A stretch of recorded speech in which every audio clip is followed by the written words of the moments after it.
Praise the Lord. Today Bible reading కీర్తనలు 31వ అధ్యాయము 1 నుండి 12 వచనములు. యెహోవా, నీ శరణు జొచ్చియున్నాను, నన్నెన్నడూ సిగ్గుపడనీయకుము. నీ నీతిని బట్టి నన్ను రక్షింపుము.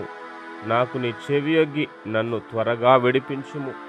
నన్ను రక్షించుటకు నాకు ఆశ్రయ శైలముగాను ప్రాకారము గల ఇల్లుగాను ఉండుము. నా కొండ, నా కోట నీవే. నీ నామమును బట్టి త్రోవ చూపి నన్ను నడిపించుము. నా ఆశ్రయదుర్గము నీవే.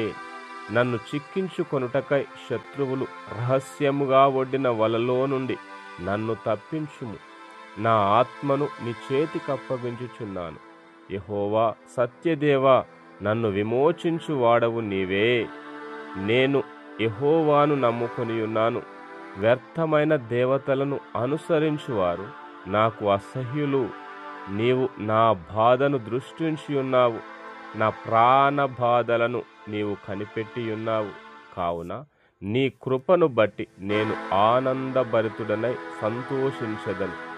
నీవు శత్రువుల చేత నన్ను చెరపెట్టలేదు. విశాల స్థలమున నా పాదములు నిలువబెట్టితివి. యెహోవా, నేను ఇరుకునబడియున్నాను, నన్ను కరుణింపుము. విచారము వలన నా కన్ను క్షీణించుచున్నది. నా ప్రాణము, నా దేహము క్షీణించుచున్నవి. నా బ్రతుకు దుఃఖముతో వెళ్ళబుచ్చుచున్నాను. నిట్టూర్పులు విడుచుటతో నా ఏండ్లు గతించుచున్నవి. నా దోషమును బట్టి నా బలము తగ్గిపోవుచున్నది. నా ఎముకలు క్షీణించుచున్నవి. నా శత్రువులకందరికీ నేను నిందాస్పదుడనయ్యున్నాను. నా పొరుగు వారికి విచారణ కారణముగా ఉన్నాను.